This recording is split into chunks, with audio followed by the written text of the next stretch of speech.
the CXO creates this connection to allow CEOs to share strategies with one another so that we can all create successful businesses and rise to the top.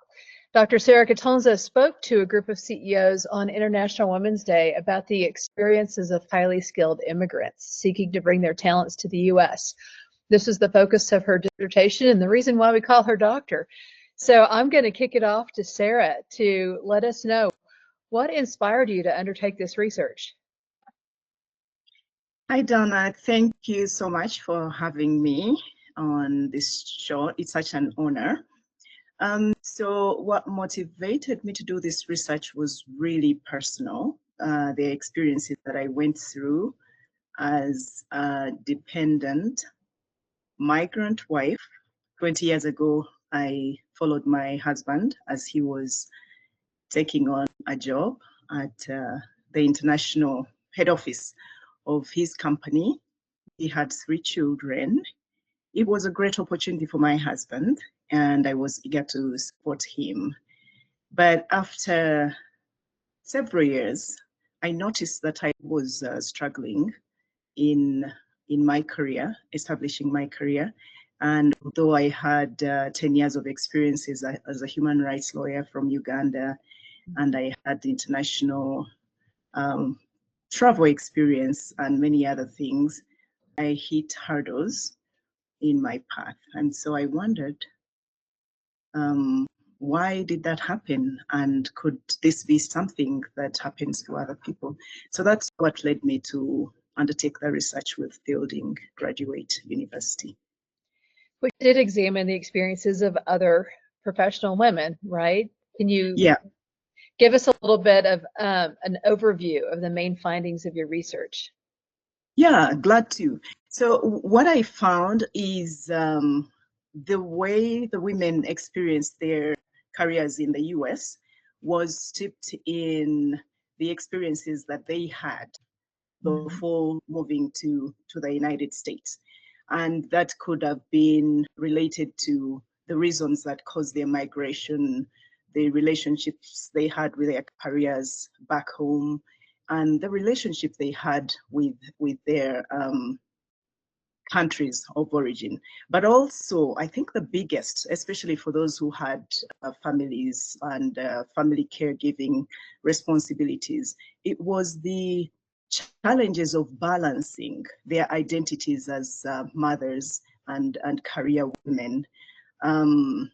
Several women said things like, there's someone who said, I took a break for 2-3 years in between jobs, and going back to work was difficult because then you would be asked, what were you doing all that time? So family was definitely a challenge for many, but also gaining entry in the workforce using foreign credentials. So when I first started, I thought this was the biggest problem, but it turned out not to be as big as I thought. Family and culture, culturating to the cultural nuances in the US workforce were much bigger problems than the recognition of credentials.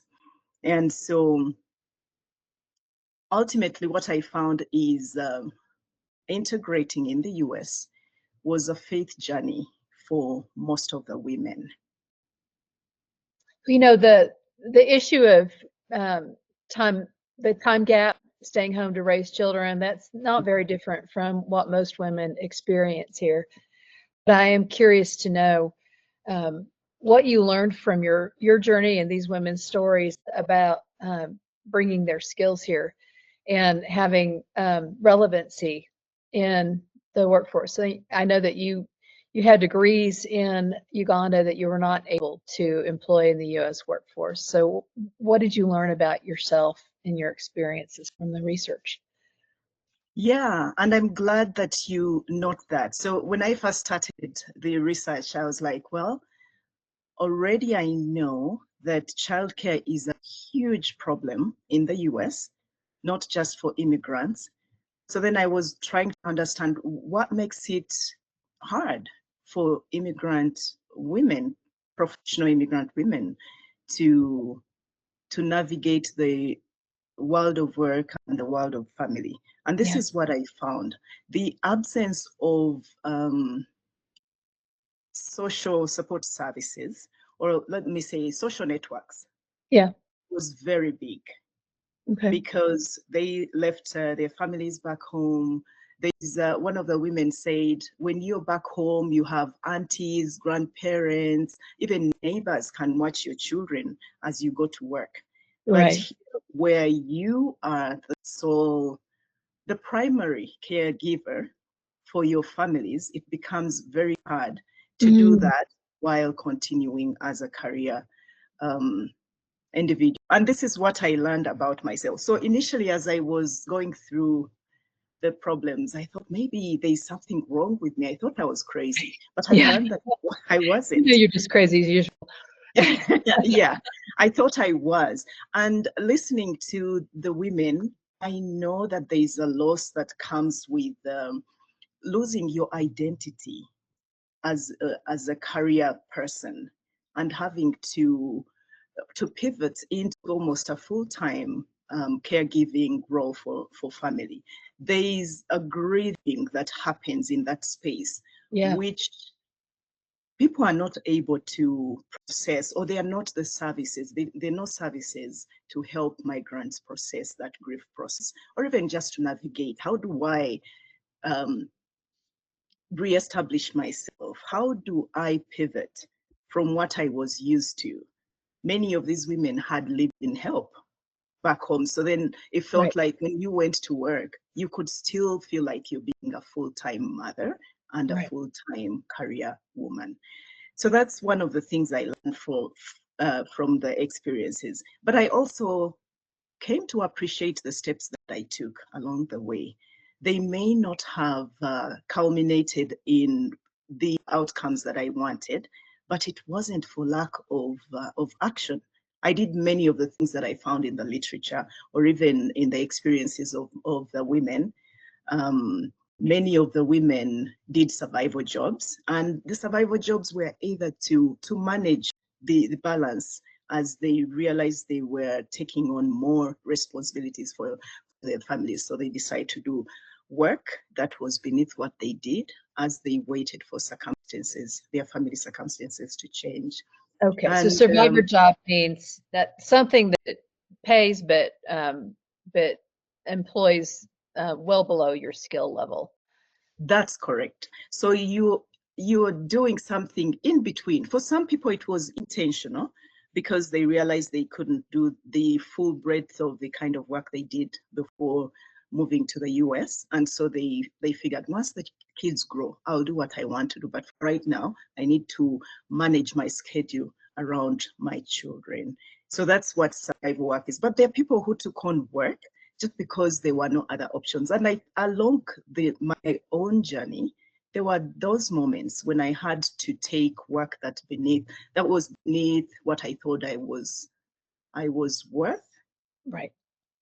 Just to make ends meet. There's a woman who said, any woman needs to have some money in their pocket, so they are not asking daddy for this, daddy this, daddy that. If the kids need something, candy, you can buy candy without waiting for some pocket money from your husband. Yeah, there's a little bit of self-respect tied in having your own money. You identified an opportunity that many people find difficult to solve in the US. I think it's a blessing that you come from a culture where most of your extended family is nearby. And even though my family's in the US, I haven't had family within a 50-mile radius of my home until just last year when my sister relocated here. So that's a hard gap to solve, and it's understandable. What other gaps and opportunities did you find that we could actually build on? So I think one of the gaps that really surprised me was the absence of preparation. So when I first started this study and I asked the women to talk about their careers, I thought there are steps that they could have taken before moving to the US. And some of them did, but most of what I had was it's difficult to prepare for what you don't know. Yeah. Yeah. And one of the women, she was a dentist and she was just finishing dental school and her internship in Uganda. When she came, she knew she was going to have to retrain. And so she carried her books, she came, but there wasn't information. She said it was impossible to prepare for what she didn't know existed here. But there is also another point that is very crucial, especially when you're talking about migration from the global south. So I always joke that getting a US visa from countries like Uganda is like getting the lottery to go to heaven. Mm. Because it's almost like you're emptied inside out. You have to prove that you deserve to come to the US. Wow. And most of the women who came were of, I want to say, almost the cream. They have privilege, they have access to the US. But even with that privilege, they couldn't prepare because there's always, you're not sure about your journey. So you take one step at a time. So preparation is there was a huge gap with preparation. Hey. Yeah.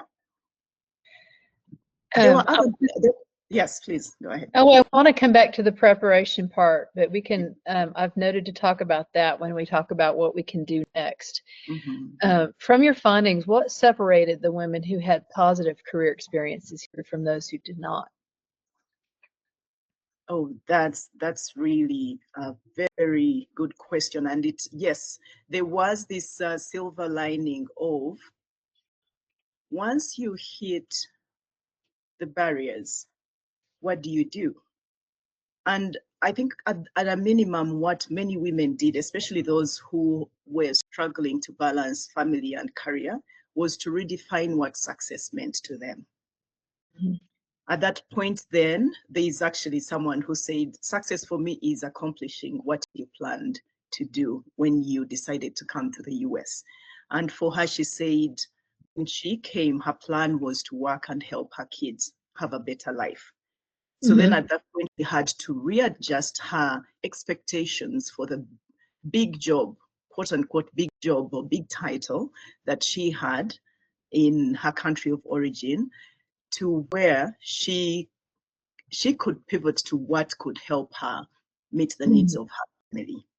Right. So that was one of the defining factors.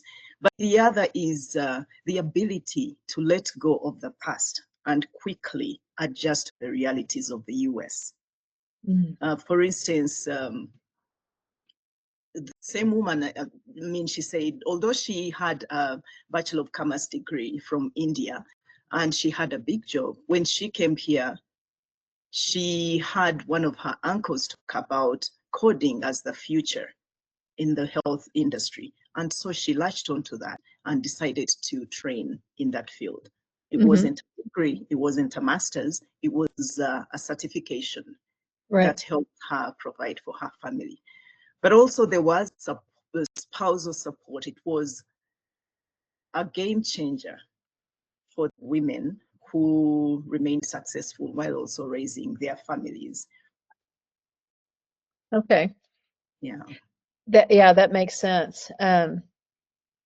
If you were to hitch onto the wagon this research has opened to you, what 3 ideas would you carry with you to make the world of highly skilled immigrant professionals and the organization of communities they settle in better? What could we do? One of the things is coaching, and that came through the words of the women. I think the women would tell the story of what needs to be done much better than I could. So there's one of the women said, I wish there is a course right after you get a visa that teaches you how the system works. Yeah. Like, how does school works? If you want to go back to school, what does that look like? What is FAFSA? What is COF? Where do you Yes. start? So these are things that we take for granted when we've lived here a long time. Mm-hmm. But for someone who is first coming, that's very new So information. those options aren't offered to you when you apply for visa or assimilate in that move. No, unfortunately not. And I think for me, that's where the opportunity is. As I know there is beauty in how the US operates. There's a lot of initiative, you do what you want. But a little bit more information would be helpful. Yeah. Like one of the women said, if I would go back, maybe I would have wanted to know something that would help me identify what profession, what career path to follow with my background and experience, and maybe a little bit of encouragement to help me pursue those potential opportunities that are available. Nice. Yeah. I'm wondering what opportunities exist at that national level to provide a handoff to someone like you, because it sounds like coaching is a real important part of that process. But when I look at what you've done, what you've found, I wonder how you take action from here. What do you see your role is in relation to immigration of professional women? Mm-hmm. So definitely the pre-migration preparation is one opportunity, but there is also cultural orientation, career and cultural orientation once immigrants transition into a country, because now you are interacting with real life realities Mm-hmm. in a new country. So it's not what you were told, it's not what you learned by reading, by self-educating yourself. You're now interacting with that space. But also, it's not just about accessing jobs. It's not just about working a resume and entering jobs. There is a bigger elephant that comes after you enter the workforce and you realize that the culture that you are used to in your country of origin is different. Yeah.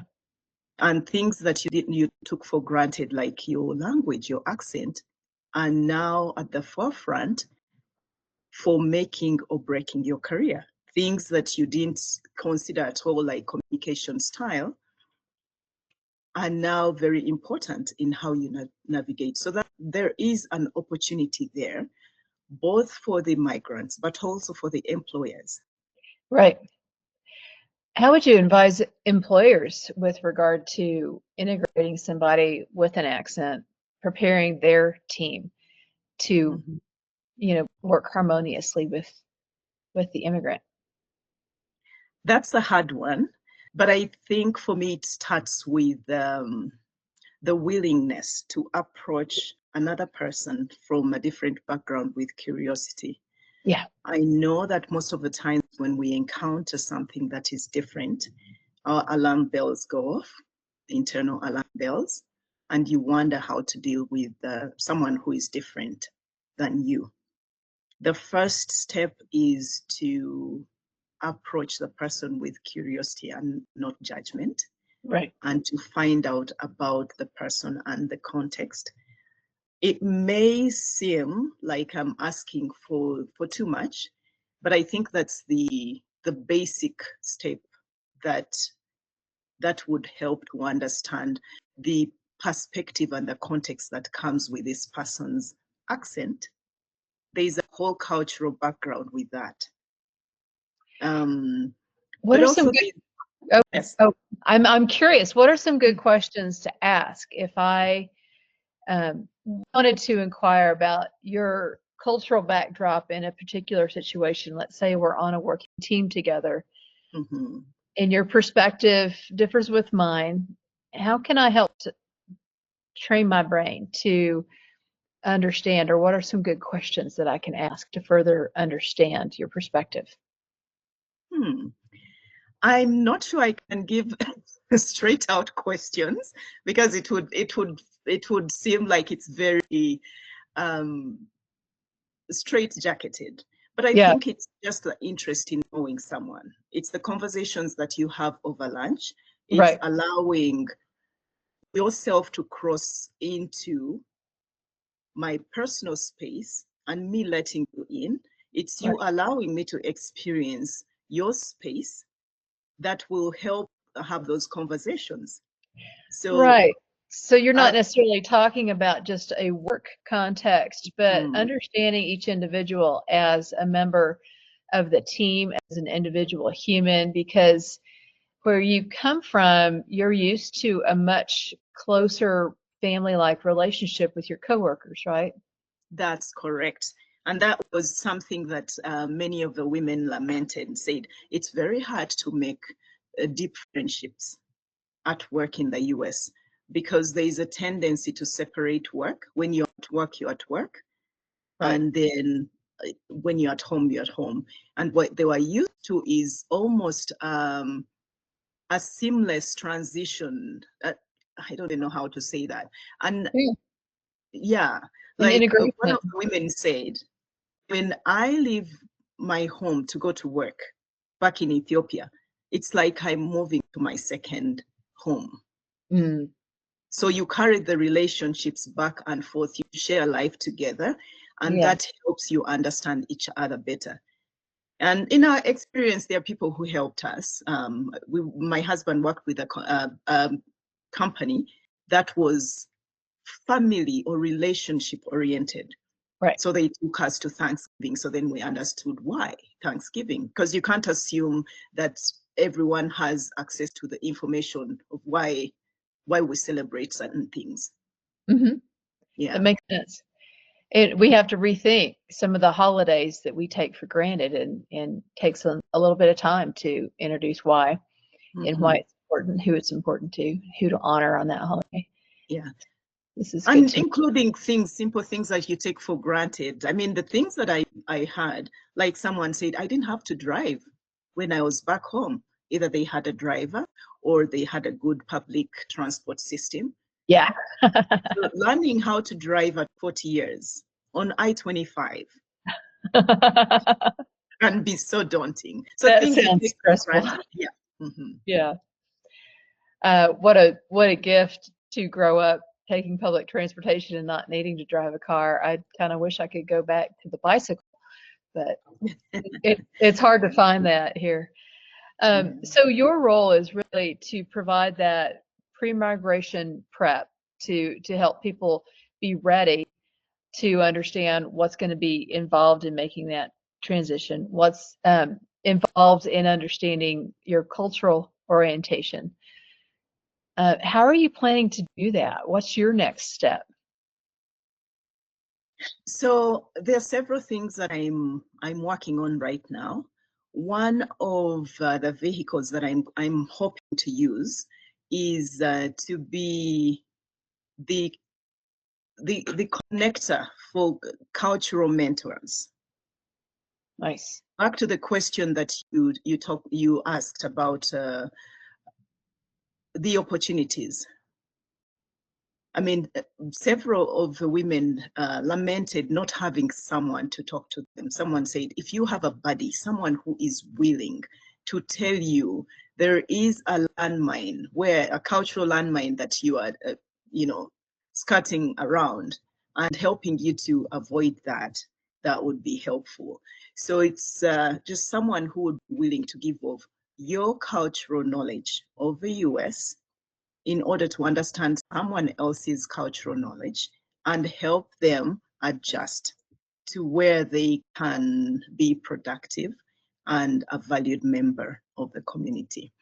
The other thing is definitely I am doing personal coaching individuals about the steps to take.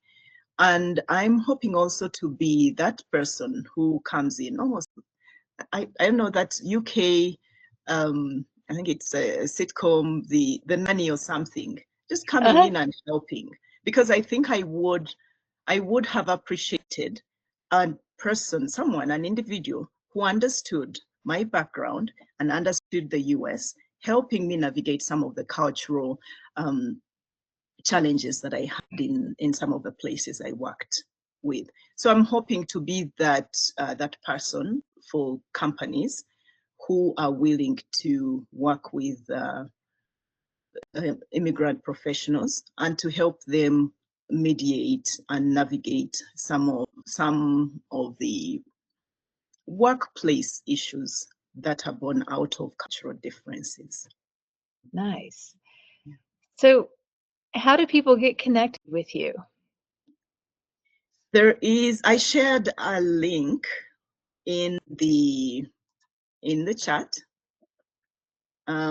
If people can go in and share how they would like to engage with me, and there are different options. If you want to be mentored, you want to be matched with a mentor who is in your field, I'm happy to help with that. If you want to talk about your journey and to help unravel a few things in your career, I'm happy to help with that. And so there is a link there, but also I can include my email right here. That's good to know. If anyone is willing or wants to talk. Okay. And do you have, are you sharing information on LinkedIn or in any other social media? Yes, I am. I've been dropping a few things on LinkedIn, but I'm going to be starting a blog to write about what I found and many other conversations that are going on. Like last week, I had several wonderful conversations in celebration of International Women's Day, and I would like to use those platforms to engage in more dialogue around the issues that I found in this research. That's super. I think it's really important. And having a presence on LinkedIn is a really great place to share that information. You create articles right there on your profile. So I think that's a great way to also engage other supporters to further your cause, because we can easily share from our own profiles. So that's correct. I'm really grateful for what you're doing. I don't think we give much thought to how to integrate somebody from another culture. And I know from growing up in this country that a lot of us just expect that they've done some kind of research and know how to assimilate. And it's really not fair for us to make assumptions that they know about our holidays, that they know about our culture and the way that we do business. And that really varies from workplace to workplace. So we can't even make assumptions that one experience is going to be the same as another, right? Yeah, that's correct. And but I also want to end with something that one of the women said, which the image stayed with me. When we move to another country, we have a responsibility. So the way she said, it's when you pick up one end of the stick, you have to pick up the other as well. Yeah. So there is right. a middle ground that exists for the culture, the receiving community, and the immigrant. We need to move to that middle that makes us all better and live together. I love that. Picking up the other end of the stick. Yeah. Thank you so much for sharing your experience with us, Sarah, and creating a solution for those who are seeking help. Also creating an opportunity for those who would like to mentor others in this assimilation with our culture. It gives meaning to each one of us, and I appreciate what you're doing. So I will post some of the contact information from our chat with the post to this interview, and also a link to the full recording so people can access and share that. Thank you so much, Sarah, for spending time with us today to help us understand and appreciate the talent that comes in from all over the world. Thank you. Thanks for your time, Donna.